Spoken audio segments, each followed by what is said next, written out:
Ladies and gentlemen, welcome into the Collective Consciousness Show, episode number 32, I believe. I've got one of my good friends, Mr. Chuck Harmon, with me today. Hello, good people. Hello, everyone. Oh, the camera we got up there. Oh, Yeah, I know, it's up there, yeah. So how's it going? It's going good. Yeah. I have work in a little bit. Not looking forward to it, but I think it's a good day because, I need to make some money. Yeah. And I think that if I could afford not to go to work, I wouldn't be there. But since I have to go to work, I'm motivated to do so. So why do you like, to some extent you have to like what you do, or else you wouldn't be doing it. So why do you like serving? Mindy, were you there yesterday? Yeah. Mindy, she went around everybody, asked them what they loved about their job, and I felt like that was the worst day to possibly ask me that because I genuinely didn't want to be there. And she said, "What do you love most about work?" And I just said, money. But that's not why I became a server. I became a server because I like to talk to. I'm good at talking to people. It's not that I like to talk to people per se. It's that I'm good at it. Like when a problem arises, then I could solve it because I feel like the life lessons and skills I've had from other places allow me to do that. Mm-hmm. But I feel like lately, work hasn't been like when we have. I love my job on the back of my shirt. I haven't been feeling I love my job-ish, but we'll hopefully get back to there. Yeah. I feel like some days are better than others. Right. Yeah. So we don't know each other that well because we've been in the same workspace. But I just started serving, so we just started having to interact kind of. Yeah. So so did you go to school? Have you explored that? Have you not? What led you to working in the restaurant business? So I never ever thought that I would work in a restaurant. Yeah. But my very first job was when I was 16 years old when I got hired at Chick-fil-A. And that was a pretty good base experience of just dealing with people rapidly. Mm-hmm. And and I worked at the one that was in the city, but it was a nicer part of the city in Canton. So I had a wide variety of different clientele that I would work with every single day. And then a hiatus from that, I quit Chick-fil-A to play football. Literally, my football coach made me call Chick-fil-A while I was at practice and quit because we weren't allowed to have jobs and because they took football serious. We were 15, 16. We didn't have any money. We probably needed to work, but at the same time, we had a goal and a focus for football that we right. So, and then I came back to serving after when I had recently I went to college after high school. I went out of state to Shepherd University, and I quickly got kicked out less than a semester, and that's a whole nother story. And then I came back, and then Dave & Buster's was the first serving job I ever had, and I was not expecting to get hired. You need years experience. You need to start as a I worked at as a busser at P.F. Chang's too, in Ann Harbor with an ankle bracelet around my ankle because I was on house arrest at the time. It's another crazy story. Yeah. So I came back to Dave & Buster's, and that was the first time I served, and it was pretty chaotic at working at White Marsh Mall and everybody running all over the place. Yeah. It's not like they stay where they're at. They run around, and you bring your food. Nobody's there half the time. You got a 14 top. You got 7 table sections. So that really was a big, learner. It helped me learn and navigate difficult things serving. So I came to Texas Roadhouse by chance, and that was I don't even remember applying to Texas Roadhouse. It was about December 2020, I'd say. And it was right after the pandemic happened, right when they were opening things back up. And it was 2020 because it was 2020. Yeah. And I was growing marijuana in a room, and I had nothing really I was trying to move out of the toxic situation that I was in, and I didn't plan on growing marijuana. It just I dreamt that I was doing it, and I had a lot of money from the stimulus, and I was like, you know what? I think I could multiply my money. Let me not just blow the money that I'm giving. Let me multiply it. Yeah. And I did, and I no longer am growing marijuana or do grow marijuana. But so then I get called to Texas Roadhouse, and to be a server, and I completely forgot that I even applied there. And I worked there for a few months and seen more money than I ever saw in my life. And I was able to take myself out of the situation that I was currently in at the time, which was surrounded by, drug addicts. I wasn't addicted to drugs, but I was surrounded with my siblings and being in the area that I was in and crime, and it was a very bad, toxic situation. And being able to serve tables completely got me out of that situation. And even though that's why when I have bad days and I complain, I I remember what it was like making pretzels at the mall at Annie Ann's and making $8 an hour at Chick-fil-A, and then having working all week and getting a $130 paycheck, and then you have to eat, you have to do this, you have to do that. So that money's already gone, and then you get paid once a week, 2 times a week, and then getting money every single day at Texas Roadhouse, and sometimes you leave with over $200, sometimes you leave with over $300, usually, but at least one, and that's a lot to ask. And then all the times I went to college, all the attempts that I had to go to college because it was multiple, even the end goal, I didn't see myself making the money that I'm making now in the time that I'm doing it. So like I've made more, I'm not making a ton of money, but I'm out of poverty. So Yeah. that's why I like serving, to be fair, because it got me out of the situation that I was in. Well, that's a great reason, Yeah. And it's great that you have a reminder, and it's not like you can kind of check yourself. Like things get stressful sometimes, but you're like, okay, would I rather this stress or would I rather the stress of all this negative shit happening around me? Exactly. I'm surrounded by people that don't really care about themselves, so how could they even care about me? So it's good that you have some sense of like being able to check yourself And and it your took years to environment. do that. Yeah. It wasn't immediate. Oh yeah, It for was a sure. growing process. A lot of times I walked around. Matter of fact, before I met my current girlfriend Megan, we've almost been together a year. I met her at Texas Roadhouse, and the coming to that was God in itself. To how I came to that Roadhouse, because it was Right. because of another girl at my other Roadhouse that it didn't work out. And I just couldn't work with her anymore, so I decided to move. But I being with her has made me realize that half of my life I walked around angry and didn't know that I was walking around angry. It was just a Wow. lifestyle that I had to a defense mode that I was in 100% of the time. And then I realized, when somebody cuts me off in traffic, that's a reason to get angry, but the level of angry that I get to wasn't necessary. And I was always used to going 0 to 100 very fast, and not even 100, sometimes 102%. And that has always been to my detriment. But now I realize, maybe a curse word under the mouth, but I don't need to escalate it to an angriness that would bring negative consequences. Right. So that's still a period of growth for me that I'm working on, because I'm working on not getting not letting things get to me that shouldn't get to me. Right. Yeah. Oh, that's great. It's great. It's weird how like negative things happen and like I got to get out of here. I can't work with this person. I can't do this. I can't do that. And you move and then it's like you discover stuff about yourself that you didn't think, and you become a better person and you grow, and now you're surrounded by great people, and it's like all because of one bad thing happening, I think that part that you said, being surrounded by great people, is paramount. That Yeah. I'm a true believer in. You're a culmination of the 5 closest people you surround yourself with. Mm. And I've had to cut off a lot of close friends friends that 5-6 years ago I would have thought that we would have never stopped talking. But then you realize that they can't help themselves. They actively choose not to better themselves. So how could they better you? Right. And then you realize that sucks you down. Siblings can suck you down. Parents can suck you down. And I've cut off all of the above, but I've learned that also forgiveness is a thing, and that you can't just hold on to. And even though you shouldn't give up on that person entirely, but at the same time, it feels like that when you're in the process of cutting them off. You feel like you're just abandoning them, but at the same time, if you don't do what you need to do for yourself, you won't be in a position to better them at all.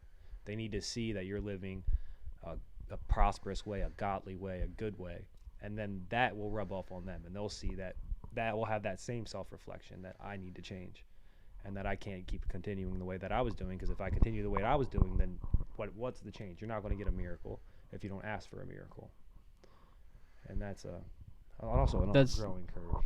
That's powerful, Yeah. because I've gone through similar stuff with friends, and even with like my mom in a way, because like so my parents are divorced and there's kids, with different parents. Me and Chris have different dads, but the same mom, and me and my two younger siblings have the same parents, but me and my youngest sister have the same mom but different dads, and like we all live in different houses, Yeah. and my younger brother goes back and forth between houses, but it's like it's all over the place. And like my mom and I, we have a lot better relationship now, but like since like the pandemic started and everything, and there was a lot of isolation and stuff, a lot more time to like think and reflect on what's going on around you and your relationships with people. Like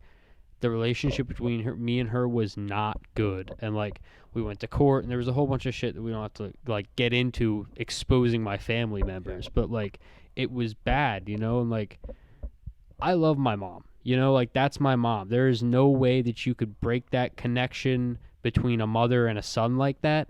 But there was stuff that I didn't agree with that she was doing that I had to get away from, and that hurt, and it still hurts, because I wish that I could have that relationship between a mother and a son that's like this, but sometimes it's not like that.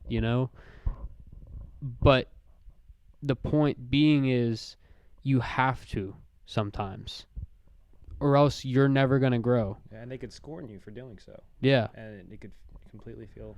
And you could feel like total shit, and you could feel like you said, I'm abandoning this person. I'm leaving them.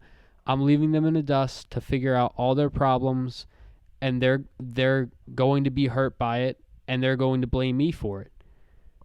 And you're going to have to live with that, but you're also going to have to grow from that feeling and understand that you have to do it for yourself sometimes. You have to be selfish in a way of, I know what's best for me, and I need to do what's best for me. Sometimes it might be hurting someone else, but that's their journey, And sometimes we're not part of each other's journeys. Amen. And I think that's super powerful, because like you said, the 5 people that you surround yourself with most, that you interact with most, kind of shape you, and that's so true. It's like the people that I talk to, the people that I'm closest with, my friends, it's not 20 people. It's not. Yeah. You'll see a lot of people. They try and surround themselves with people to get a better position or gain this or gain that. I might only talk to 5 people, and there's a specific reason. It's because those are the people that most resonate with what I want to accomplish and what I want to do. Yeah.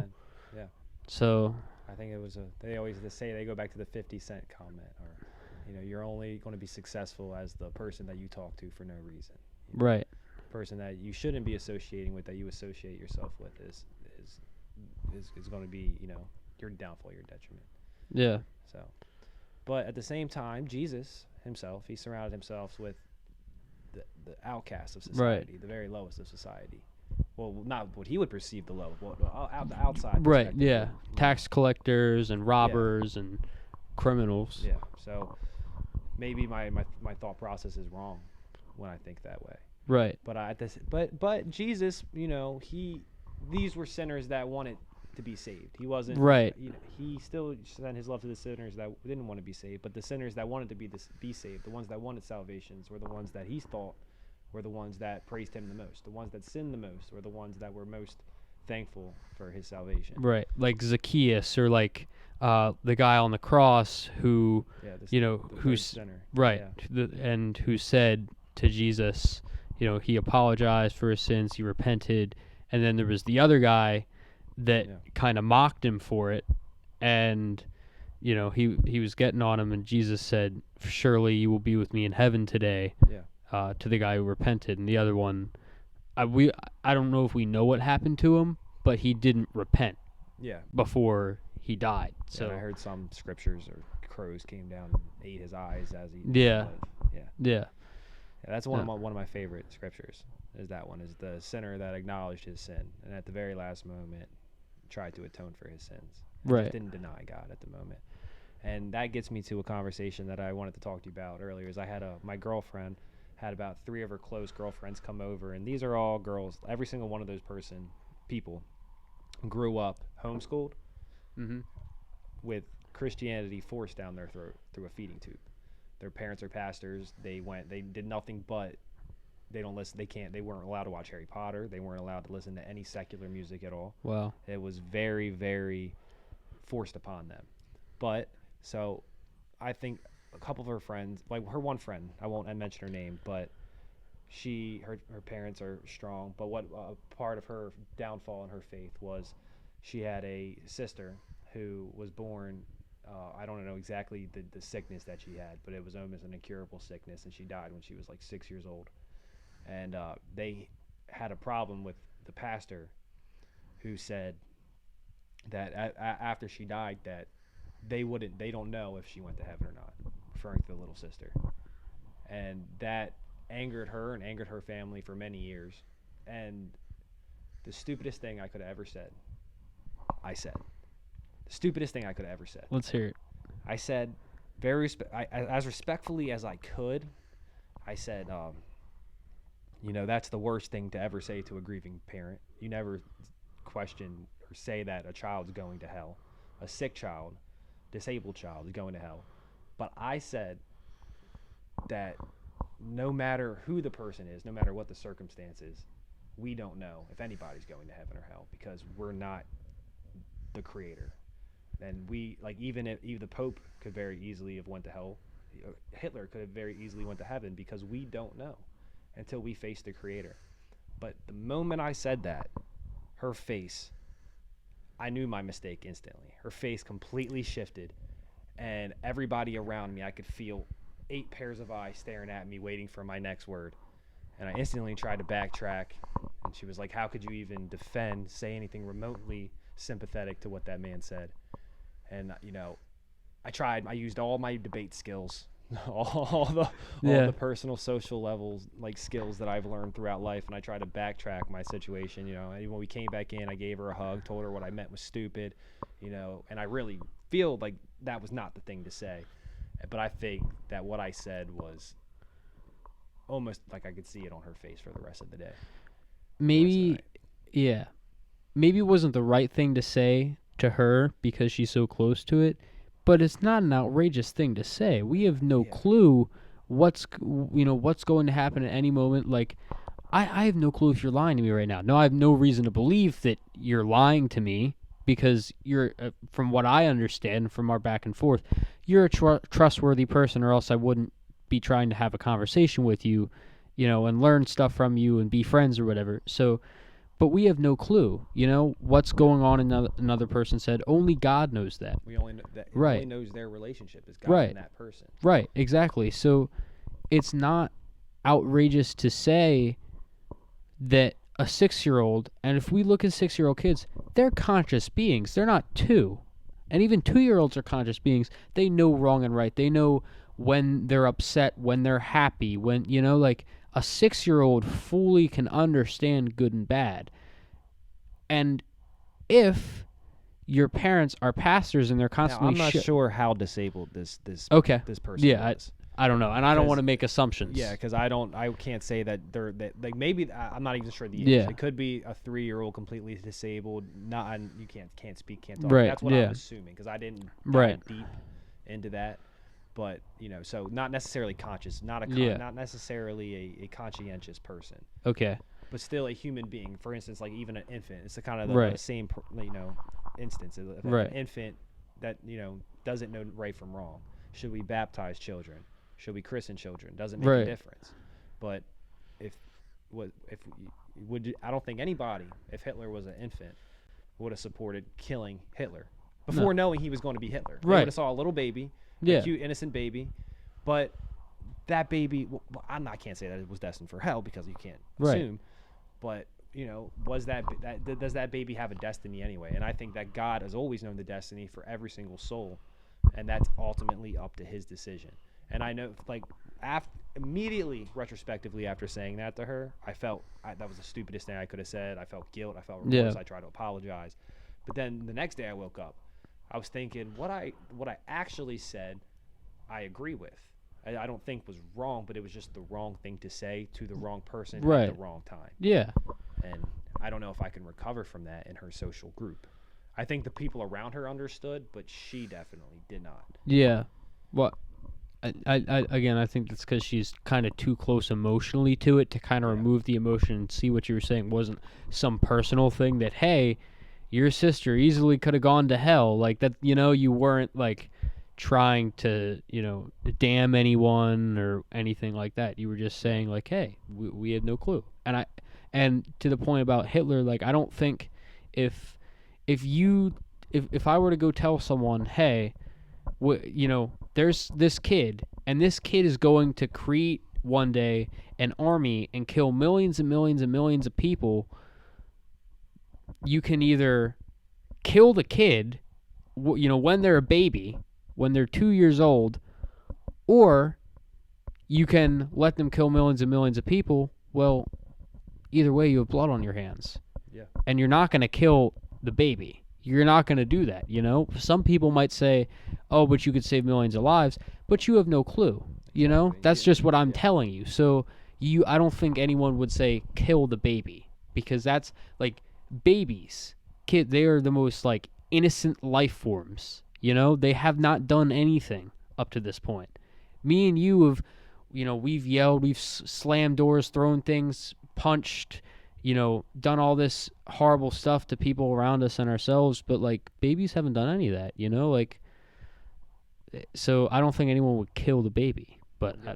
I don't know, but yeah, I don't think you were wrong in what you said, But but morally, yeah. if God killed that baby, not saying that every baby killed was going to kill Right, millions of people, yeah, and we don't know the exact reasons for anything. But I was just making the point that you just don't know for anybody. no, You can't make the assumption for anybody. You can't. You're not the judge. You're not the judge right, or the jury. yeah, No. I still feel that was the stupidest thing I could have ever said at the moment. yeah. And there was a little, there was a little alcohol flowing. I think intent matters though, Yeah. and I think that you didn't intend to hurt anyone. You just intended to speak what was on your mind, which was not an offensive or wrong thing to say. I mean, I think if like you said that in front of a crowd of people, like most people would agree, like, oh, we have no clue. Yeah. You know? She might have been the one that didn't agree. I mean, Right. and of course, And I that's always want to be. yeah, and that's okay. All you can say is, I'm sorry. That's not the way I meant it, or I said it I worded it weird, or like just say something so that it doesn't seem like you're not sorry. Like show some kind of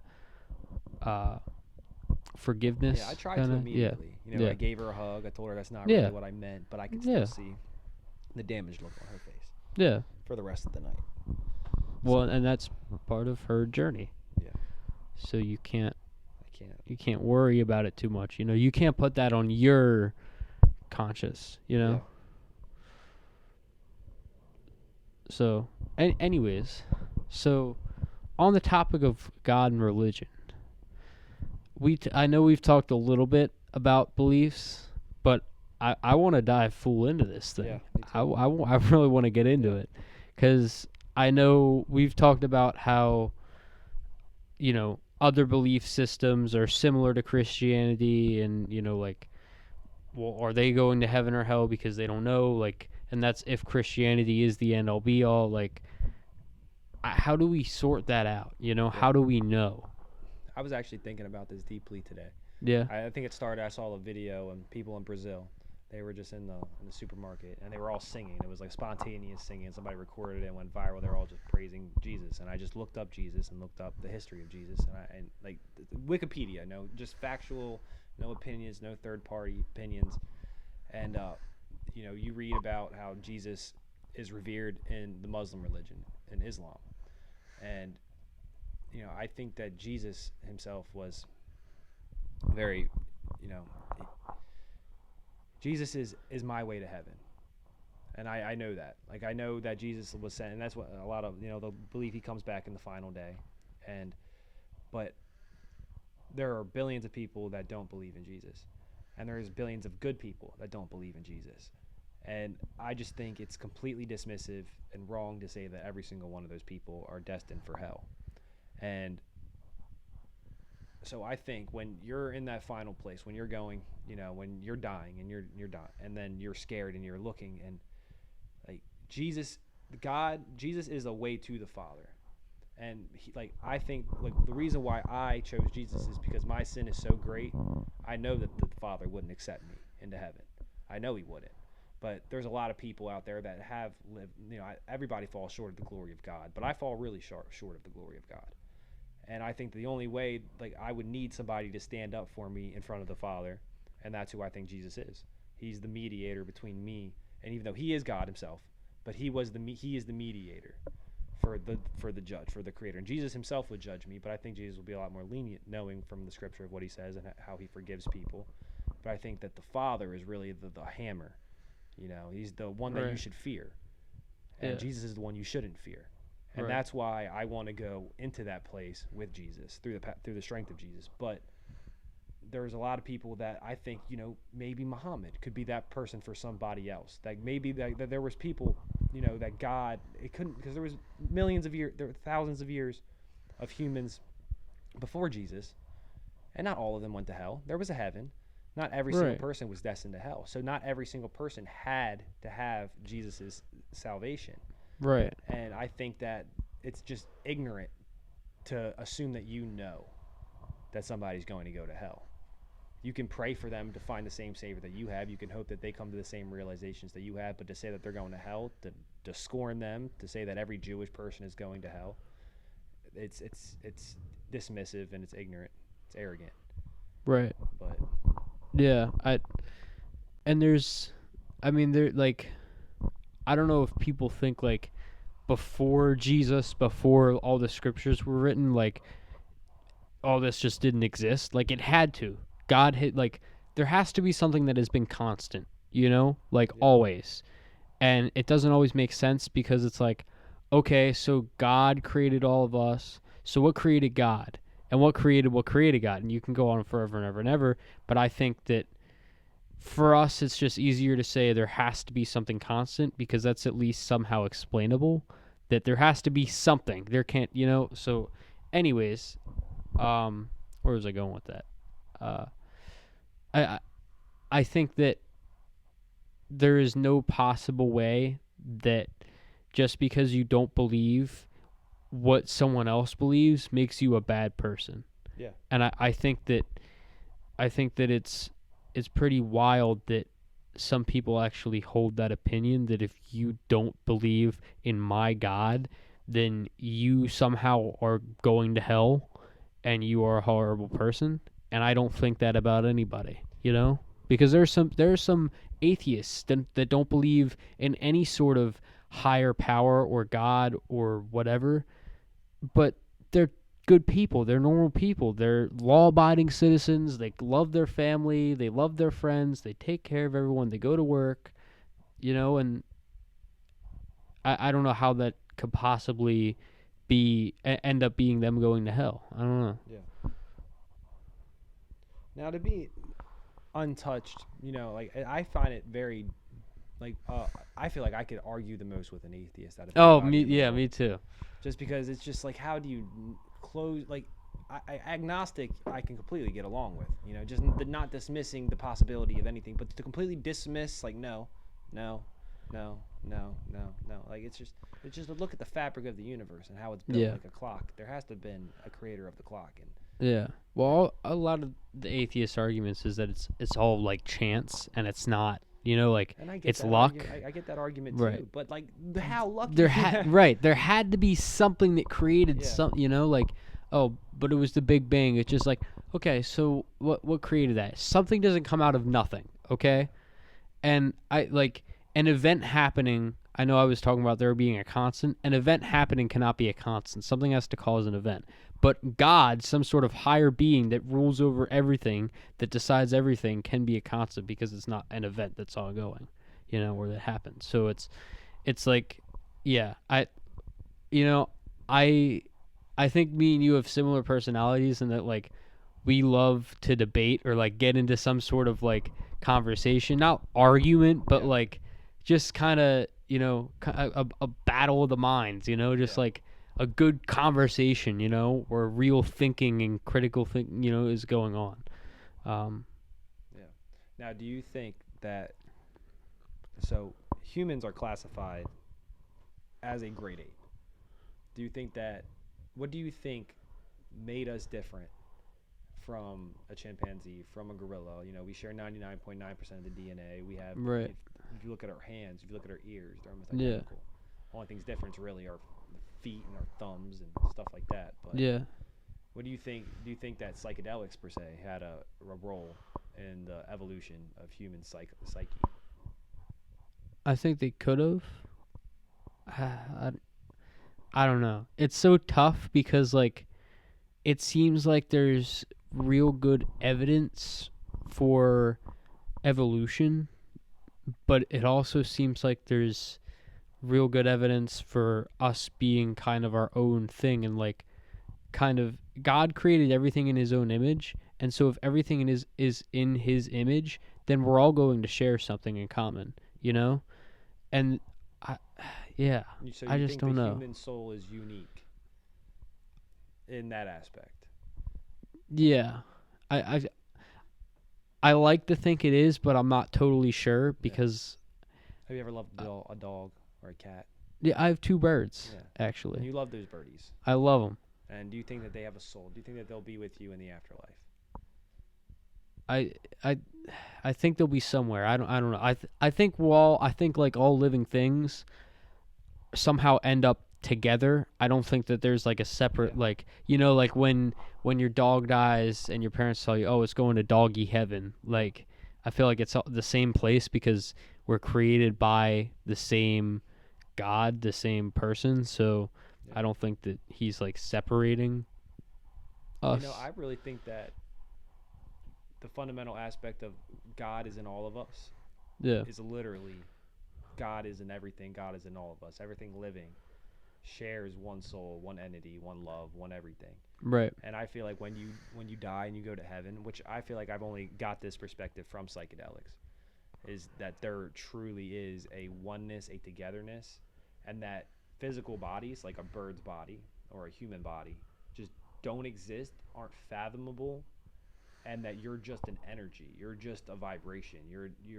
but but it could either be positive or it could be negative. If you have a very negative trip, if you go to hell, I can just imagine, if you've ever been stuck in a psychedelic trip, feels like literal hell.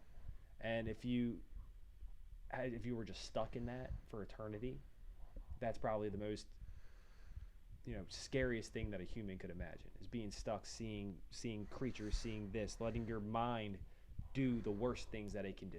Right. But at the same flip, if you do DMT and you have a good experience, you're seeing things and hearing things that you can't really explain. But Mm. very quickly, and like the first time I did DMT, it really changed my life. It really did, because it wasn't a question anymore of whether there's from the moment I did DMT, I realized that we are a multi-dimensional plane. That this dimension, our life is a story, and then you do something like that, and it's a taste. It's God's way. It's something's way of telling you that there definitely is something else. Right. There definitely is something else. And I feel like that dying, and your soul. What is your soul? If you think that everything, we all have, everything is an atom.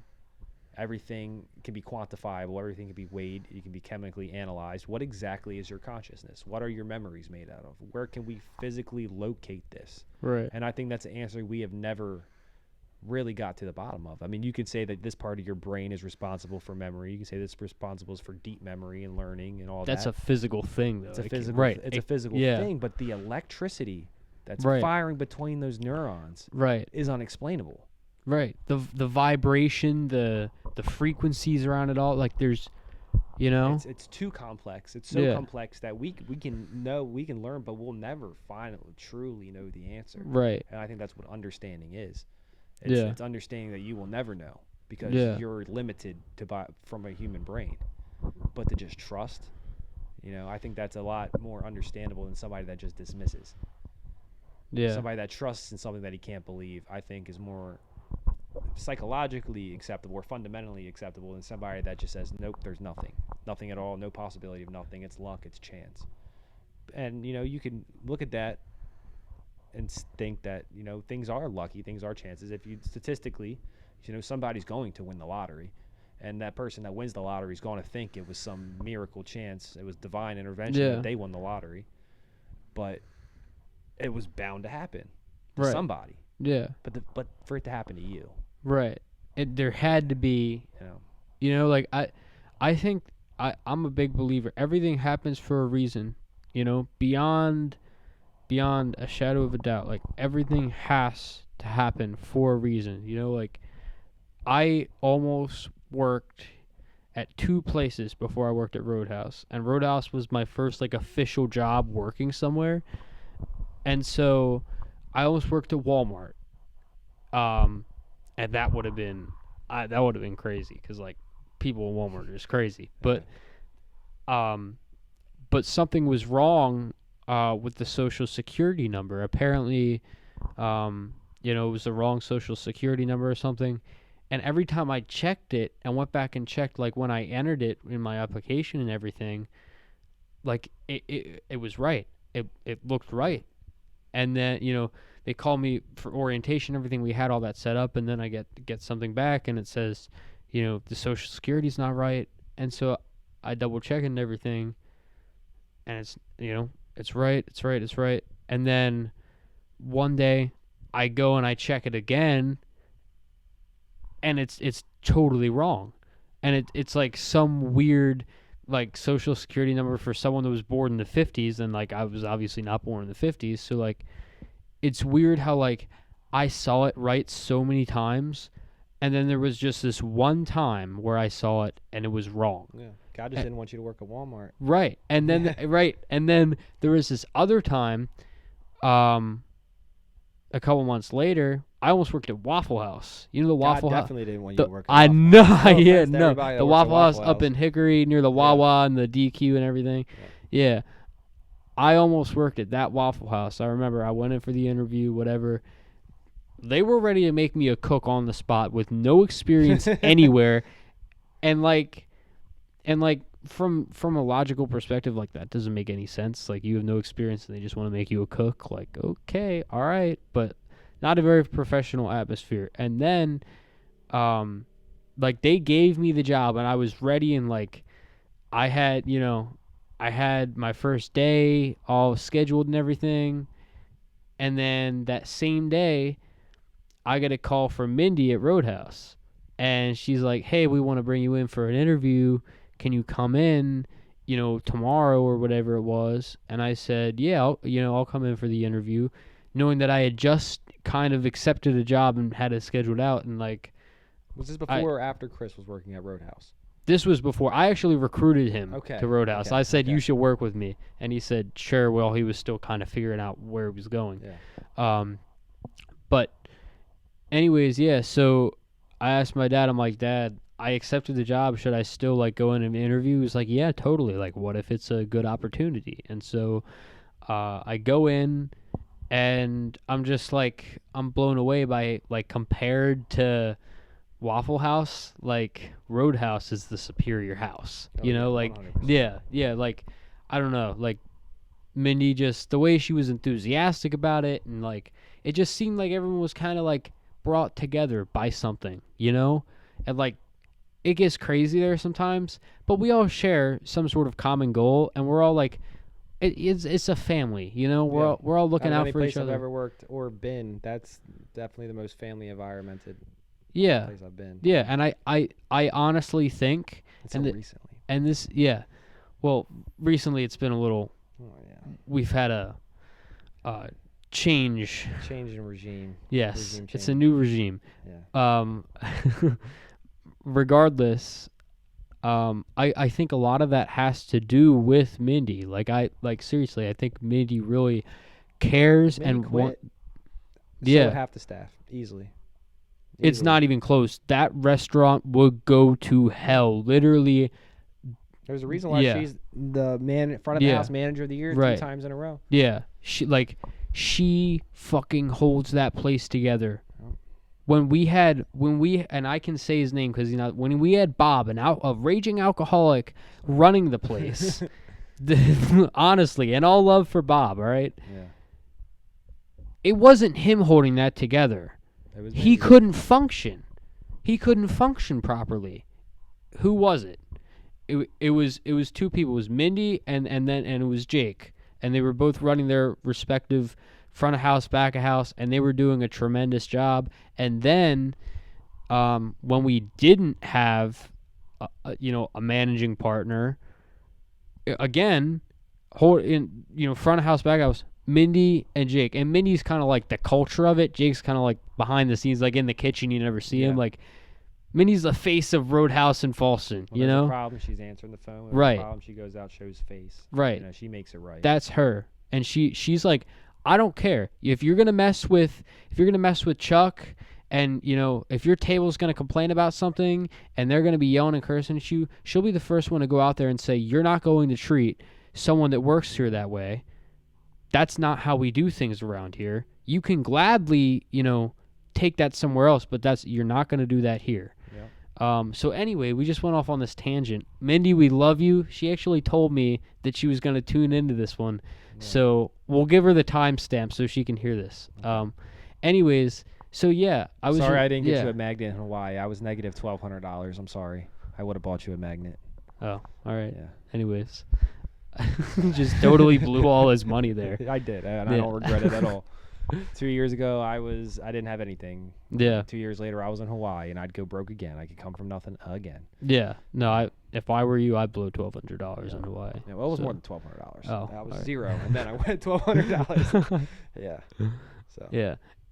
Anyways, so yeah, I mean, then they offered me orientation like a week later, and I was like, okay. I have to go home and talk to my dad and figure out like if I can come to orientation or not. She was like, okay, give me a call back. And so, yeah, I ended up taking the job at Roadhouse. I called Waffle House back. I was like, all right, unfortunately, I can't take the job.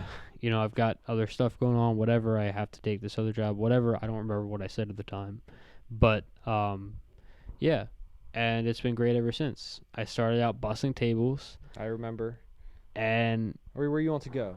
No, I was on to go for about a year, maybe about a year, a little longer, maybe like a year and 3 months or something. Yeah. So I started out busting tables, got moved up within 6 months, then I was on to go, and now I'm serving, and I think it's just like wild that I went through all that to get to a place that I actually love working, that I actually really enjoy. Yeah, and to do that at one restaurant is so rare. To move up at one restaurant, right? Like you could be a busser here, and a server, or a host there, that. But then like just to move in the same company without getting tired of the same company, staying with it for that many years. Yeah, that's a testament. Yeah, and I think it has again the culture of the place. I think it has to do with that. A lot of times I know that I can make more money at another place. Yeah. But the other things, you'd have to really, really convince me to leave Roadhouse for the fact that there's so many other positive things.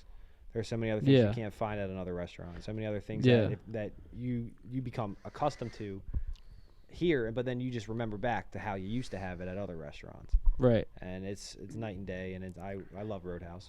I do love my job, I guess. Yeah. Makes me feel better about coming in today. Yeah.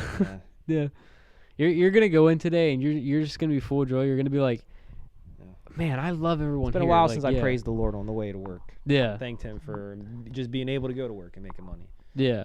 So I couldn't. There was a lot of times in my life I couldn't find a job at all. Period. Yeah. I couldn't. And if there was a job, it was rolling pretzels at the mall. Right.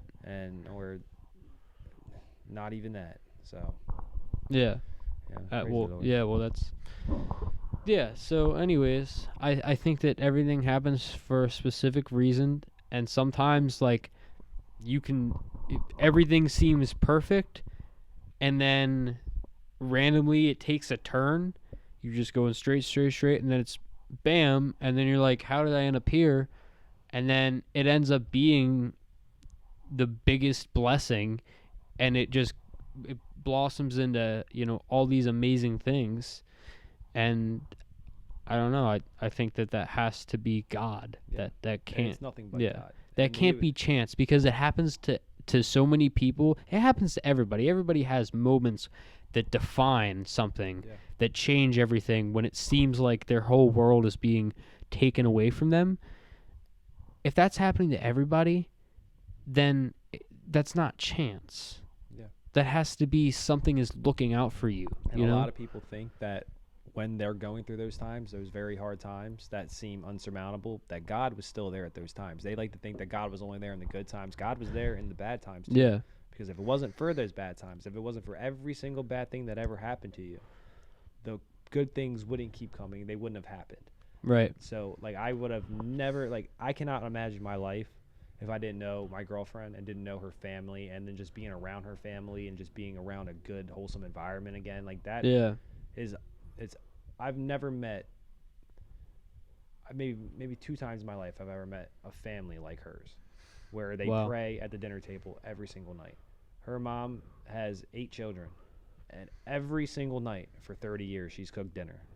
And she doesn't, you would never hear her raise her voice. You would never hear her swear. You would never hear her do this. Their parents, they've been married for 40 years, and they play board games together every single night. They never get Wow. tired of each other. They're best friends. And just seeing something like that is enviable. It's very enviable, but I realize I can achieve that life if I just do what they do, and they just live like good people. They pray for people that don't know Jesus. They pray for forgiveness, and they try to actively refrain from sin. And that's a problem that I have. You know, it's, you can know the right way. And I also don't know if you agree with this, but do you think the sinner that knows he's sinning is almost more unforgivable than the sinner who's just blindly sinning? So I feel like sometimes that my sin as of recent is the worst, because I know that what I'm doing is wrong, and I continue to do it. Not to the level that I used to do it, Yeah. but there's certain things in my life that I could point out that I should not be doing, and I still do them. And I think that those, when I come to the Father, are going to be the hardest to explain. Yeah. So I have to get my act together. He in a does timely look. Yeah. fashion. So God, I mean, he does look at every sin as like if you murder somebody, or if I were, just to blatantly say, "Fuck you." It's Equal like in his eyes. equal in his eyes, but in our eyes, it's like, well, someone ended up dead because of me, and they didn't deserve it, and that's going to affect not only me and them, but it's going to affect their family and their friends and my family and my friends. And so in our eyes, it's kind of like a really like a horrible big thing. But like, I think explaining it to God, as long as you're saying like, I'm sorry, that I like, it's not, Will we even get the chance to explain? I- Because the judgment, he knows No. us in and out. Yeah. He doesn't need us to explain. right. Yeah. So So like he'll probably, like, my fear is he comes back to that exact moment, and where you were presented with a choice, Yeah. and over and over and over and over and over and over and over again, you've picked the wrong thing, and that's why he denies you. And I feel like when he denies you or accepts you, you'll completely understand why, and there won't be a doubt, there won't be an arguing, there won't be, you'll just know oh yeah. that you made that mistake Yeah. over and over and But over again.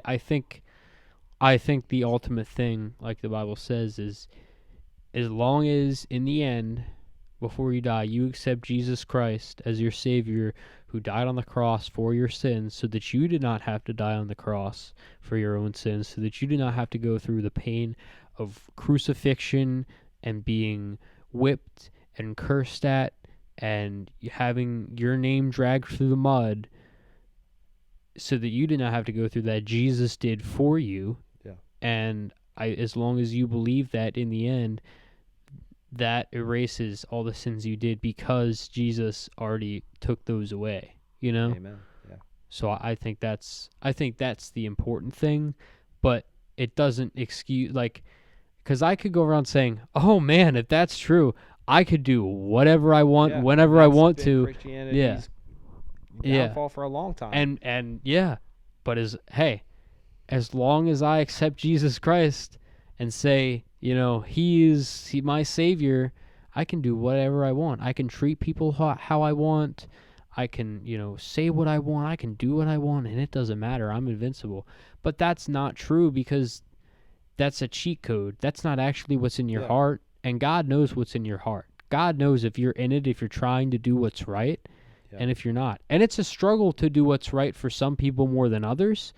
But as long as in your heart you believe that Jesus Christ is the way, the truth, the life, that's what matters. It's not whether or not you can game the system. You can't fucking beat God. Who do you think Right. you are? Like some people actually think they have it figured out. Yeah. You You just know? sin, steal a bike, Right. ask for God for forgiveness, then steal another bike. Right. Yeah. It's like you didn't learn, so you didn't want God to forgive you. You just wanted another bike. And I think it's really sad that people try and take advantage of that, but those are people that probably would have tried to take advantage of it in any other situation. Because like some people are just like that. Um, but I think most people are good. Like Yeah. I think Now, do you think no. the world? I think that saying most people are good is because I think that it's 49% bad, 51% good. I think that the goodness just outweighs the bad. Really. Because I mean, why does God let you know babies and children die in war every single day? Why does He Yeah. let innocent children raped, killed, tortured, kidnapped every single day?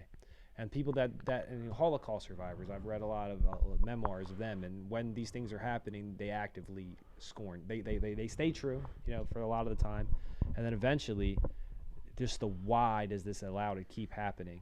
And Yeah. is the devil the reason for these things happening, or is it God allowing these things to happen? Yeah. And so that I've always felt that there's almost just as much evil. And maybe you're blind to the evil, haven't seen the evil in the world, but the evil in the world, they actively try their best to outdo any good in the world. The Yeah. people that want to destroy the world want to destroy it just as much as the people that want to help the world.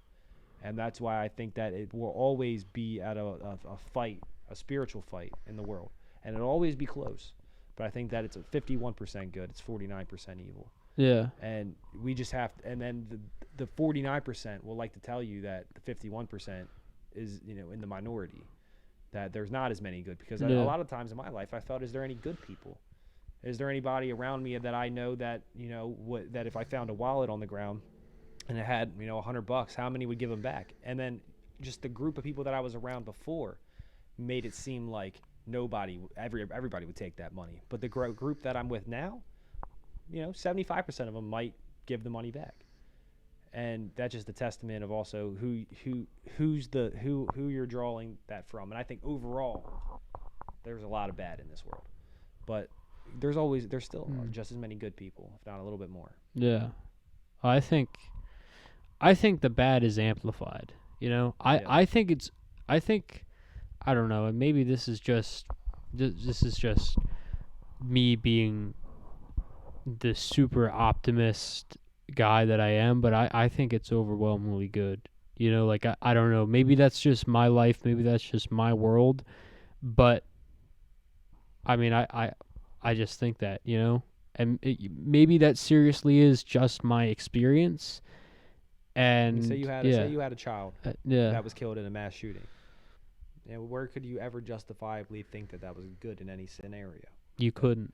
Yeah, and then I feel like that amplification of evil is what makes it close. Is yeah, because the evil is so evil. It's little acts of kindness, holding the door for somebody, and that's the same thing, as this person that's stealing something, but then steals a lot.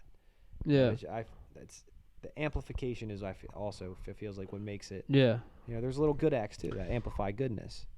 And if God is allowing something bad to happen, and God is ultimately good, He is ultimately on the side of light and positivity and truth, and He works all things for good, then there must be more good than bad if He's allowing it to happen, because God is more powerful than Satan. Satan is able to tempt us to do stuff. God is the one that allows stuff to happen. Allows temptation to befall on us, but does he? Right. Or is it Well, just the devil actively working against him? but I don't think God is more powerful than Satan. So I don't think there's any way that Satan could ever beat God, because God already beat Satan. Satan lost his power when Jesus, died and rose again on the third day. When Jesus went down into hell and fought the devil and won and came back, you know, like it says in the Bible. So I don't know, but certainly it sometimes it does seem that like there's more bad than good. I mean, in But yeah. Revelations it says that there's a lot of evil coming. You know, Oh a lot yeah. of, a lot of a lot of bad things are coming, and I think Yeah. it's culminating around us. But they've always thought it's been culminating. You know, every single Right. day, every single era of history has thought the world was going to end soon. But Right. it seems very feasible now. Oh, it does. I Oh, honestly think that we have a bigger chance of getting nuked by Russia than my girlfriend cheating on me. That says a lot about my girlfriend, but it says a lot about the political state yeah. of the Well, world too. yeah. Well, if I would trust your girlfriend more than I would trust Vladimir Putin too. Yeah. So I think that's And I think that's a very fair assumption. disconcerting, though. I would trust Very someone that's disconcerting. cheated on me once before than I would Vladimir Putin or yeah. Joe Biden or Xi Jinping or Kim Jong Un or any of Yeah. the world leaders. So I don't know. Hey. Yeah.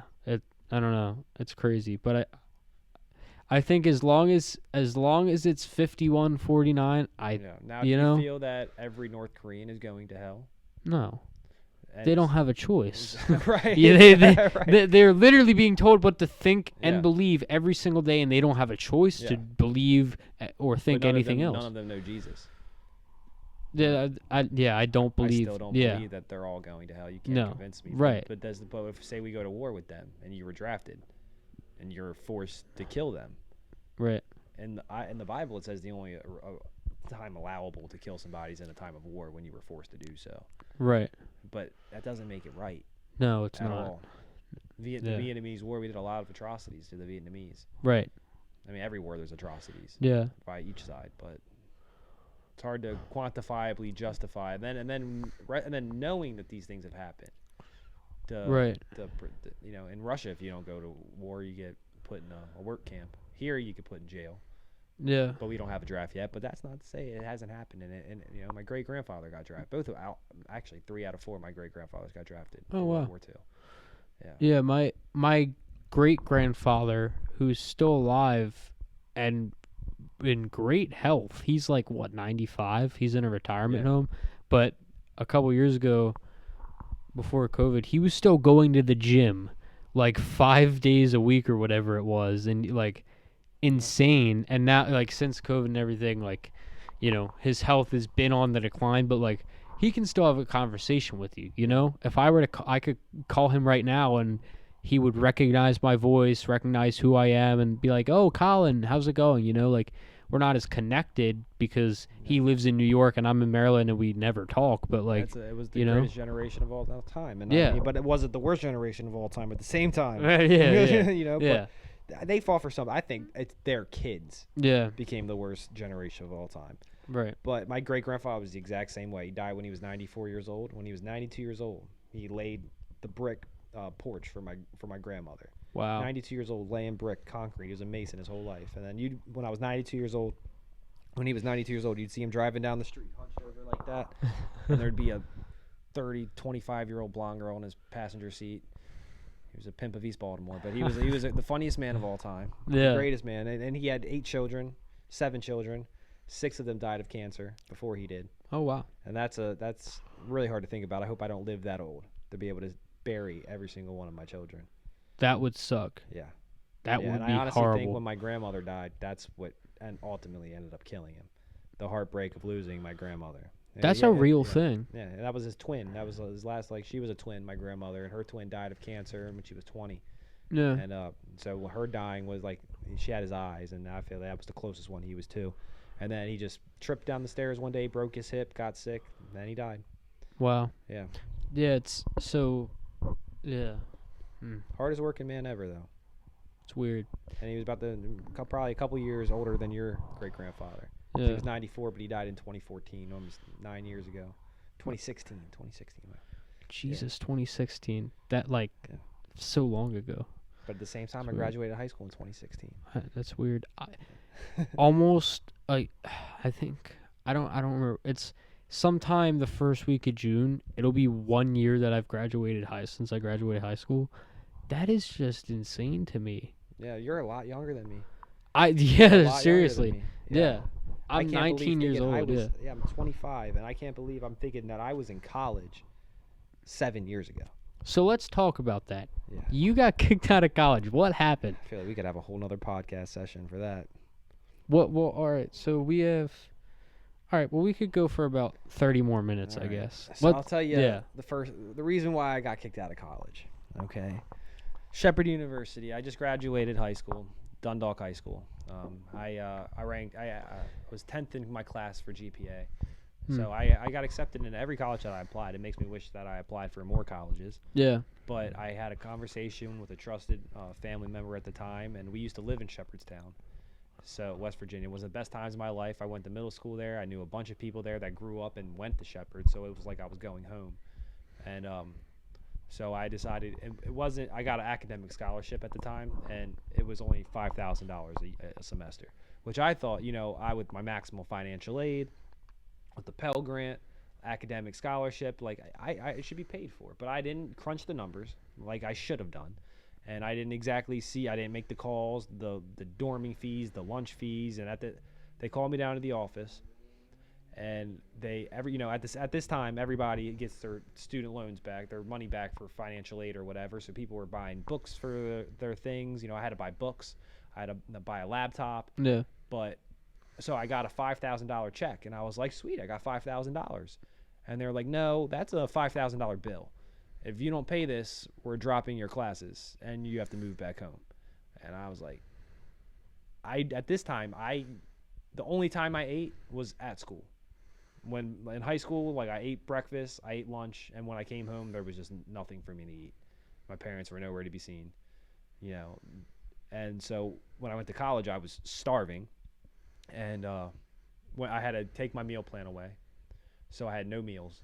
Like I used to get a buffet 2 times a day, no food at all. I had to go from I was in the honors program. I got accepted to the honors program. I had to move from my own apartment, my very own apartment with a bathroom and a balcony with air conditioning to a room about the size of this with 3 other people and with bunk beds. And they called it K-Hood. That's what they called the dorm. And so I was struggling, eating 2 hot dogs a day, $1, 2 hot dogs for $1 at Sheetz. Shout out to Sheetz. If it wasn't for Sheetz, I would have died. Okay, I was eating hot dogs every single day, and I realized that at the senior awards banquet, they invited me to come, invited my mom, invited my dad. And just because they were going to present me with a scholarship. And I see, I had straight A's. And I see all these kids, with less grades than me get a scholarship for $2,000, this scholarship for $5,000. They called my name up, gave me $700 for the Women's Club Award. I don't know what the Women's Club Award is. I have no idea what it was for. But the Women's Club Award, $700. So I put this in the back of my mind. And then I realized, when I was eating $2 hot dogs, I was like, I still have a $700 scholarship. I still have $700, and my balance is at 0 now because I've already given up this, I've given up that. I got I knew I was coming home at the end of the semester because I couldn't afford it the next semester. Right. But I was trying to get by get my credits, get by without getting, So I had the $700, and I cashed it, and it went right into the positive. I had $700 to spend. I could buy food, I could buy whatever I want, but I thought, if I spend this money, I'm going to be in the exact same situation I was in. Like I'm at college, I'm going to buy alcohol, I'm going to buy this, I'm going to buy that, I'm going to blow it very quickly. And so I thought, I'm going to buy a quarter pound of marijuana and I'm going to start selling it. And that's when my name El Chucko arrived, because I quickly turned that $700 into that $5,000.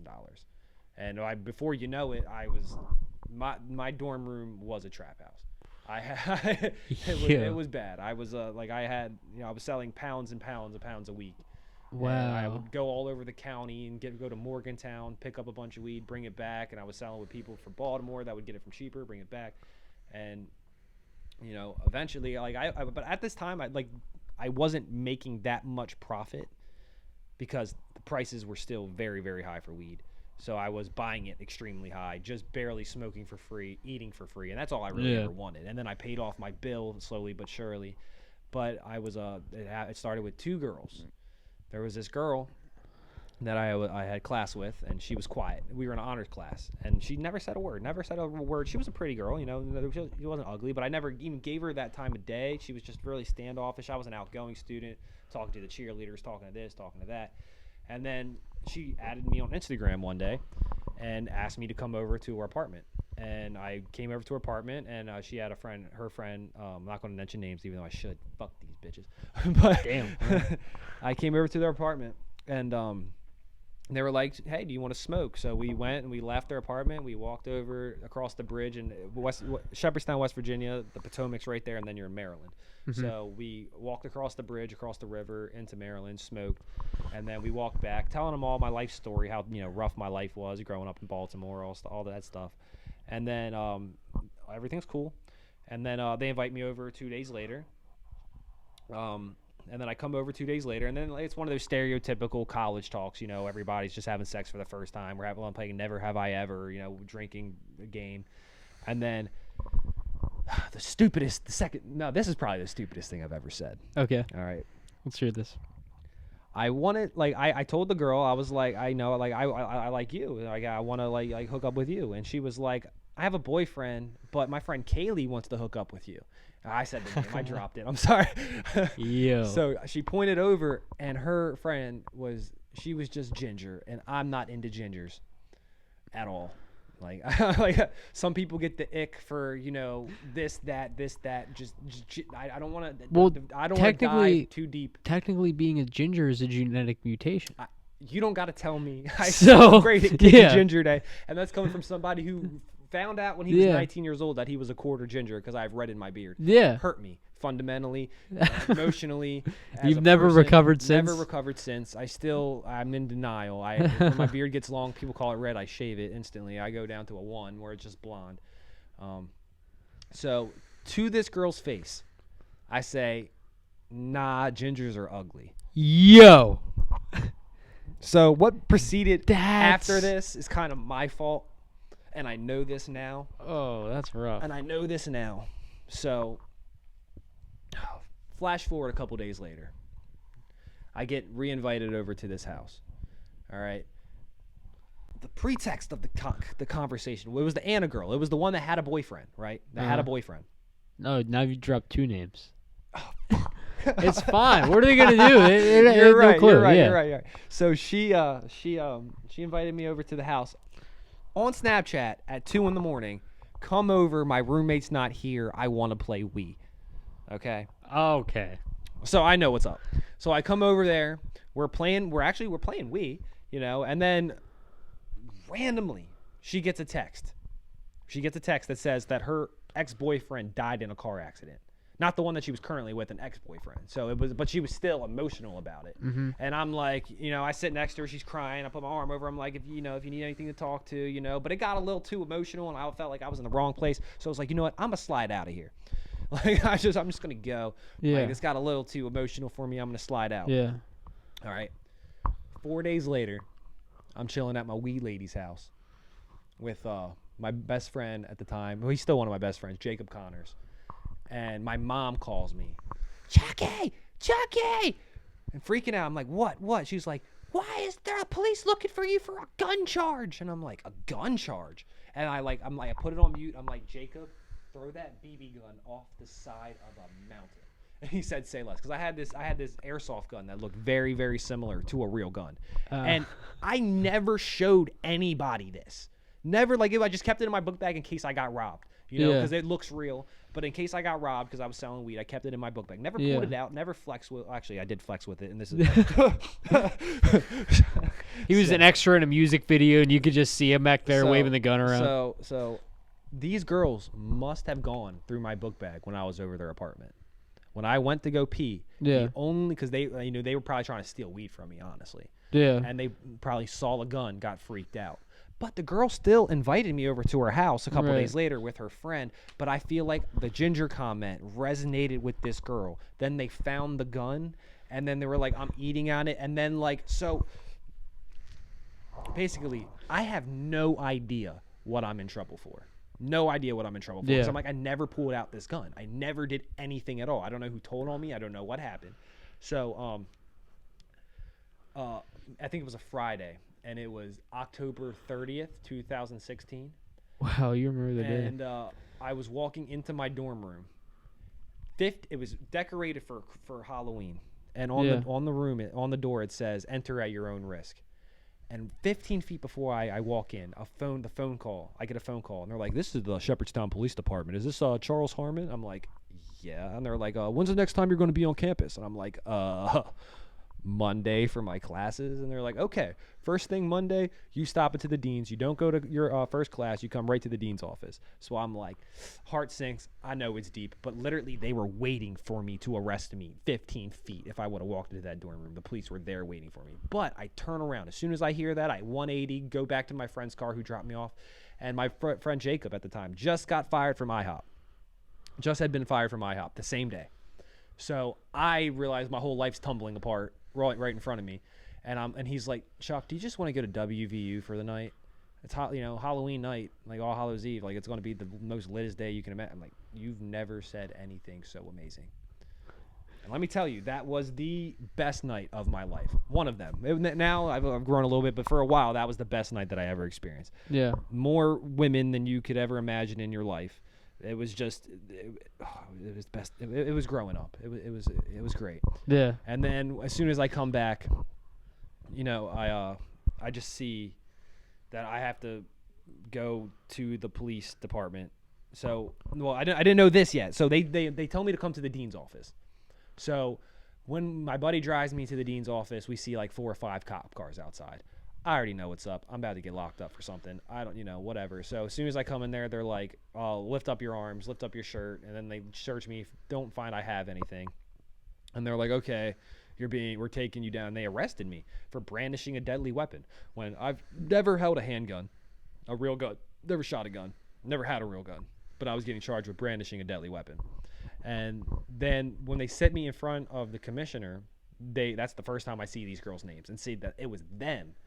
And then they said, when the girl was crying, she said that I put my arm around her and assaulted her.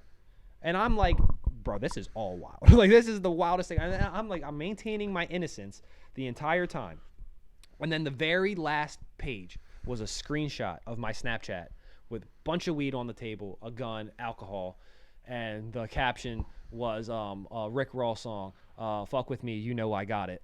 and I just, God. Instantly, as soon as I saw that, I tried to have my best poker face because I was like, literally, this is all hearsay. There's nothing at all. I did nothing wrong. As soon as I saw that, I just shut everything, and I told them, I was like, I need to withdraw from the university. And they were like, they just looked back at each other. They're like, "What do you mean?" They're like, "I want to withdraw from the university. I already had paperwork filled out. I had planned, I had thought this. And all they needed to do was just sign it. And if they did that, technically I wouldn't be kicked out of college. I would just be withgoing a year of eligibility, paying $16,000 for 0 credits. And I had just passed my midterms. I was in an honors program, had straight A's, just got straight A's on my midterms, and had to withdraw from the university for doing absolutely nothing. Like, I was selling weed, yes. I was selling weed in college. But Who wasn't selling weed though? It's like exactly. Right. Yeah. Exactly. I wasn't doing anything You were just crazy. the one person they I was decided to that catch. Never, ever Yeah. tell a girl she is ugly to her face. Yeah. Well, Ever. yeah, that's not a good idea. It wasn't a good idea, and I paid for it heavily. You did. So how did you end up getting on house arrest? We're running over the time. No, we're not. We're actually looking pretty good on time. What time you have to? I was get thinking out about 4 o'clock. Yeah. 4 o'clock? Yeah. All right. Oh, we got So, plenty of time then. Yeah. Yeah. So, house arrest. So I got kicked out of college. Yeah. All right. This is like a culmination of things. There's 3 things in one. I guess it starts one day when I am in statistics class in college at CCBC. I enrolled into CCBC Dundalk, and I was taking. And this is after. Yes, I had the got whole- kicked out of okay, college, but I yeah. wasn't missing any time. I went right back and enrolled into CCBC, and like I wasn't trying to miss any time. Yeah. And I got a picture of my sister with a broken nose, blood gushing down her face, and a black eye. And she texted me, told me that her boyfriend beat her up. So as soon as my buddies because I didn't have a car, so my buddy Rashad had a truck, and I was with Brett, Rashad, Jamal, and They picked me up, took me home, and they already knew what it was. Like I was going to beat the hell out of them. And I had a bat in my hand, and I knocked on the door, and he was like, "Who is it?" I screamed, "You know who it is." Sparta kicked the door open. Like it flew off the hinges, broke the entire frame of the door. And then he's about 30 years old, and he had a brother who was probably like 21. I beat up my sister's boyfriend right in front of his brother, just like, "You sit there," as I beat up his brother. He didn't And do then, nothing? no, but I also had friends with me. I had 3 friends with me. Yeah. And then Jamal grabbed the bat from me after I kicked the door open. If I didn't know he did that, but like when I went to go hit him with the bat, I didn't have it anymore. So I just beat it with my hands. But yeah, and then so that was so then I run out of his house, and he's like, "I'm gonna call the cops," and I already know I'm like going to get in trouble for that, but I didn't care. He beat up my sister. Yeah. So a couple days later, my buddy Brett was also selling weed at the time. That's what we did. We didn't sell weed for new shoes, by the way. We sold weed just to eat food. It was a difference. So he was selling weed at the time, and he had this person, like he went up to the car, and he gave him the weed. They were like, because they wanted to smell it, and they pulled off as soon as he gave it to him. So they robbed him for an ounce, and that was like $180, $200 at the time. So that was a big deal. So like we know the person. They were bold-faced, did it with their own Facebook. We know exactly what school they go to. And so when they got off for school, I was just trying to go home. Like I was just got off class. I was just going home. This was Brett's problem. But as I'm driving home, Rashad, Brett, Jamal, they're like, "We found the guy that did it. Let's go." And I was like, "Okay, I guess I'm doing it." Yeah. And then we wait in the alley for this person to come, and then they don't. So then we like run back into the car, and then as we're driving away, they're like, "There he is right there. There he is right there." So me and Brett hop out of the car, and then like he starts running away, and instantly it's like this guy's running down the sideline, and I'm like in prey mode, like predator mode. And then so I pushed him, and Brett was slow, and I'm the one who really did it all. But it didn't have anything to do with me. But I was the only person physically able to catch this person. So so I did it. And then like I took his phone, I took his wallet, and then and his book bag, which had the stuff in it, and which we didn't only recover maybe like 7 grams of the 28 grams. Yeah. So, but so that happened, and then a few days later, I'm doing community service, picking up trash on the side of the road for something else completely unrelated. I'm telling you, I was wild. So, and this is God, I'm telling you. So, me and my buddy were doing community service for the same thing, and we were doing it together. So we were just picking up trash on the side of the road. All right. We decided to stop in the Subway, and this 23-year-old girl, something like that, walks in, and you could tell she's strung out, but she was still pretty. Like she looked like she just had become an addict, like had just got fallen into her addiction. And she asked me if I could buy her a sandwich, and it wasn't for money. It wasn't this. It was literally to buy her food. She asked me to buy her food, and I had plenty of money in my pocket because I was selling weed. Like, it wasn't a lot of money, but it was plenty enough money that I could have spared a few dollars. Right. So I didn't even acknowledge her. Like, I completely, like it was a homeless person on a cup, just completely pretended she didn't exist. And like a couple, maybe 30 minutes later, we're continuing to pick up trash on the side of the road, and Rashad, he finds this stash of somebody's weed in like a gutter. Like, it was stashed up in a gutter, and it was like dimed out, like so. And then we keep walking, and then we see like a 16-year-old kid come to that same spot, and he starts freaking out, like sad, not mad, but upset, because like that was probably his food. Yeah. We just literally, and we had a pound in our book bags, and we decided to keep that kid's 5 grams and go try it. And then we got in the car to pick up my buddy Jamal, who just got out at 2:15 from school. So we hop in the car, we're smoking, hot boxing. I have weed in my book bag with scales. And then we pull into the school parking lot, and Rashad goes, "I really don't like this car behind me." Whoop, whoop. Pulled over. So what I didn't know is I had a warrant for beating up my sister's boyfriend. I was currently, when I rolled down the window, a cloud hit the cop in the face. And this is when you could get locked up for a roach, for just anything. And I had in my book bag, the only reason why I kept my weed with me is because like my sister would keep stealing it out of my room in my house. So I brought it with me, and it was all scaled up. I had scales. So I got charged with distribution on school property. And then I got charged with, the burglary and assault on my sister's boyfriend. And then they found the weed in my. I mean, so then my buddy let the police go through his phone. Let them look through his phone. I said, no, I need a lawyer, not looking through my phone, not anything. And saw that I was the one involved in the robbery and that he was driving. But they said, look, he was 17. I had just turned 18. They're like, if you tell us what you know, we won't charge you as an adult for an accessory to robbery, and we'll get him. So I had, for one day, I got charged with 3 indictments. I got charged with robbery, distribution, and burglary and assault for my sister's boyfriend in one day. And I had just turned 18, had never been in trouble with like that serious of law ever, never been locked up before. And so when we go to jail, it was a Friday, like I said. Well, this was actually it was another Friday. It was a different Friday, and so they told me that we need to put you in isolation until Monday, until the doctor comes and you can talk to him. And I said, if you put me in isolation, I'm going to kill myself. And they said, you said what? I said, never in your life tell a girl she's ugly, and never in your life say you want to kill yourself in jail. Okay? They didn't play with me. They stripped me butt naked, took all my clothes, put me against the wall, tried to stick their thumbs up my ass to do a cavity search, and I screamed bloody murder, like to the point that they knew that I would die if they touched my asshole. Like I would fight to the death. So they just made me squat and cough, which is like the equivalent. But they really had gloves on, trying to put their thumbs on my ass. Very traumatizing experience. Very traumatizing experience. And then they put me in front of the judge. Yeah. And the judge was like, he has a scholarship to go play at Salisbury University right now. He has straight A's in his college classes. He has this, he has that. And the judge said, Salisbury? He's going to jail. And as soon as I heard that, I just put my head down. But luckily, I had a family lawyer that I didn't have to pay for, because if I had to pay for a lawyer, I'd be in jail right now. Yeah. And I had a family lawyer who talked to him after the fact. So I didn't hear any of this. So I'm in a solitary confinement, butt naked, doing push-ups, punching the wall just so I could get medical attention and look at my hand. And then they slide the door, telling me, the same guys that were trying to stick their thumbs in my ass, telling me I'm going home.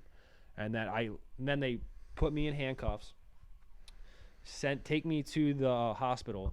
I'm in front of children, like handcuffed in the hospital with police officers next to me, just to go in front of a doctor. And the doctor asked me, do you want to kill yourself? And I go, no, I don't, no. And they're like, okay, you get to go home. Charged me $900 for that. I couldn't pay that $900. It defaulted on my credit. So damn. Yeah, and then they released me, and then they took me right 2 a.m. to a home detention center, and I'm in the worst mood I've ever been in my life. Oh yeah. And the woman that put the ankle bracelet on me was the biggest bitch I've ever met in my life. Like just felt mad because she had to get up in the morning to put it on me. Like I was just in solitary confinement. The joy, butt naked. The joy that she got out of everything was doing that to people, probably. Yeah. Like that was the only happiness she had. And I had to to pay for it, $300 a month to be put on house arrest. And then when you're on an ankle bracelet, for an hour a day, you have to be on the charger and you can't move. Like you can't say, oh, I need to pee. You have to, and if you move during that hour, you get a violation. Like it's a violation. And I had to work for this, and I don't have a car. I'm 18 years old. I don't have anything, and I just got hired at P.F. Chang's. I was trying to get a job. I had to get a job, P.F. Chang's in Inner Harbor. So I lived in Dundalk. Every day I had to get the bus, and you'd have to tell them the time slots of when you're going to leave. And a couple of days, I missed the bus. And I couldn't get home. And they threatened to violate me. And then the one day, I overslept. And my thing died. That was the day they were like, you know what, a warrant's coming for your arrest. And I was, for about a year, I thought that I was going to like they were going to come for me any day, until my court date that was set. I had a court date set a year later, and I thought for a whole year I had a warrant for my arrest. Like I was supposed to be in jail. And then when I went to court, they expected me to be in jail, and they were like, why are you not in court? The day before court, I tried to turn myself in, and they said, we don't even have a warrant for your arrest. Like I was like, okay.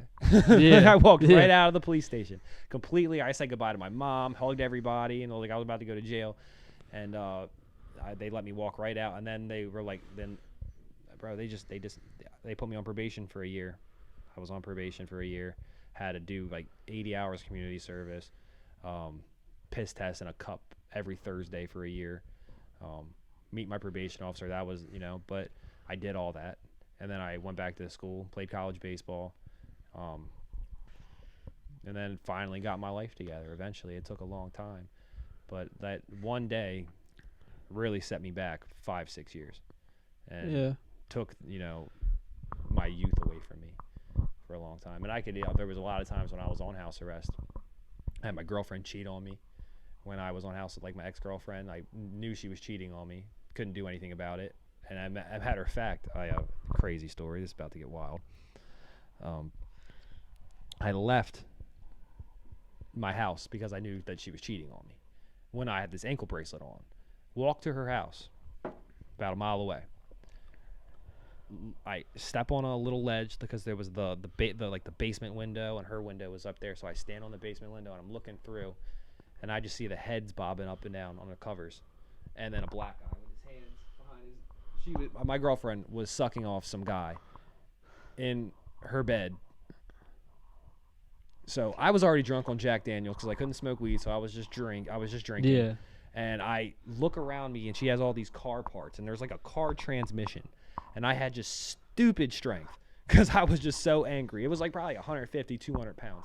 And I picked it, and I slung it over my head. And it took out not just the window, the entire frame of the window. So it was just a hole of brick in her house. And it smashed and it broke the table that had her alarm clock and her lamp on it. Just smashed that. And as soon as that happens, I'm just running home. Because I'm like, like it just snapped on me like, damn, I'm on house arrest. I just broke this girl's window. Yeah. I got to get back home. And as I'm running home, I have to cross one road. And I cross one road, and I hear, yeah, I get hit by a car. In my own girlfriend's car. She gives some dude the keys to go hit me and find me. This is my own girlfriend. Gave the keys to some side dude to go hit me with a car. Damn. And I was so drunk, and I got hit, and I did a flip, and I landed. Yeah. And I was like a deer when you get hit. When a deer gets hit, just keeps running. And I just ran all the way home, adrenaline, And then I realized in the next morning I couldn't walk, like damn near broke my ankle and was all messed up. But I was just happy that she didn't press charges for me breaking her window, because attempted murder with a car a little bit outweighed that. So there was no, and I was already violated for my probation, for my house arrest anyway. So it was just whatever. That's I don't know how you digest that. Yeah, no, that's yeah. And that's just one of many stories, bro. Oh, I'm sure you have plenty. Yeah. And it's wild. Like I want to say I feel bad, but like now, like you figured. No, baby, it all happened for a reason, man. Yeah. It's what brought me to the girl that I'm with. Yeah. And it's what made you who you are today, and that's important. Like that is meaning. That is what life is about. Yeah. I'll say one. I'll go on one little story before we conclude. Okay. So I'll wrap it up nicely. All right. And so, my lowest point of my life. Yes. Was October. It was I think it was Halloween night. It was October 31st, 2019. So it's crazy how October 30th, 2016 could be the best day of my life, and then flip 3 years later, the very worst night of my life could happen. So it was I was homeless, completely homeless. My mom had I was just chilling in my room one day with my cats, my Toby, my Nilly, and boom, boom, boom, the sheriff's office, we're getting evicted. Completely blindsided. I didn't even know my mom was this behind on rent. And now, I'm 19 years old. I have to go, I'm like 19. I'm probably 21 at this time. And I have to move out. I have no place to go, so I have a girlfriend who was living with her grandmom and her father, and they ask if they could keep my cats there. They say no. So I had to hide them and smuggle them in her bedroom for 6 months. 6 months she had 2 fully grown cats in a room smaller than this, hiding them from her grandmother. And the moment that her grandmother found them about 6 months later, she heard them running around upstairs. She made them like they had to go. So she asked her friend to go pick up if she could watch my cats. And so I was homeless for about 6 months. And when I went to go pick up my cat was having a seizure and died. And but before that, the roughest day of my life, it was I was homeless. That was how I became homeless. And I knew it was Halloween night, and I was going I was trick or treating with my nephews, getting all drunk, being the absolute worst uncle you can imagine. But I was literally contemplating suicide every single day, going to kill myself. Didn't care. My mom was driving me around. I was flopping all around the car. Told her to drop me off at my friend Brett's house, knowing that my friend Brett wasn't there, but that I was going to be sleeping outside that night. But my mom would have never just dropped me off outside without knowing I had a place to stay. So I lied to her, told her I was staying at Brett's. What I didn't know is Halloween night, a cold front was coming in and a storm was coming in that same night. So I was in the backyard chilling under his just chilling. And he didn't have a porch, and it started to drizzle. And in the back, and so as soon as it started to drizzle, I looked up to God. I felt bad for myself, and I said, God, I deserve all of this. And as soon as I said that, it was like God smacked me in the face. As soon as I said that, an Olympic-sized swimming pool of rain fell on my face. So much so I couldn't see my hand in front of my face. It was raining that hard. It was like a hurricane. And it was 37 degrees outside. It was just above freezing, and it was gale force winds and rain everywhere. So I got instantly completely soaked. Had to run, and then you have to, in townhouses, you had to run all the way around the block because he had a front porch that had a balcony, had an awning. So I had to run all the way around the block, and then I stayed that entire night in a fetal position underneath his porch with a bottle of whiskey. And that moment was honestly when I realized that, I thought about every single thing that I ever did wrong. And Wow. I realized exactly, I went back to college, where I was all state in baseball. I had straight A's, I had scholarships, I had nothing, I had everything handed to me. Well, not handed to me. I worked for everything that I got at that point, but I had everything at my feet. And I threw it all away because I wanted to be stupid. I wanted to smoke weed. I wanted to do this. I wanted to do that instead of just, trusting in God. And from that moment, I asked God to change my life. And then a few days later, my cat ended up dying. But I moved into a new apartment. The day I went to move into an apartment is the day that my cat died. And that was the single hardest thing that I ever had to deal with. And eventually, once I had stability at this new apartment, I started working at Annie Ann's, and then the COVID happened, and then I finally got blessed with some stimulus money. Right. And then I had a dream, and I was going to go to Costa Rica, I was going to go to Costa Rica fully. I was planning on going to Costa Rica. My plan was to hand out baseball gloves on the side of the street and give them to little kids, and then tell them about God, tell them about baseball, tell them that if they wanted, to get out of their current situation, just dedicate your life to God, dedicate it to baseball, and you'll be a millionaire in the United States. Because there's baseball that's developed all throughout Latin America except Costa Rica. And it's really ironic because every single United States baseball, every baseball in Major League Baseball is made in Costa Rica. But these kids that make them are in poverty, and their entire families are in poverty. Right. And they have the talent. And I'm an umpire. I played baseball my entire life, and I know the game in and out. So my goal was just I was going to go to play it against sports with every dollar I had, bought every single glove, and just hand them out on the street. But I had a dream that I was growing weed. I had a dream. And then the stimulus came up $1,200, and I decided to buy a grow tent. Yeah. And it felt like the very wrong thing to do at the time. Like when I spent $700 on that quarter pound in college. Yeah. It felt like the same thing. Like I was just making the wrong mistake. But I thought I just need to get out of the situation that I'm in. Right. And that money that I had, that I benefited from my harvest, that is exactly what got me out of the house that I was in and made me move into my own apartment for the first time. That helped me get my own car.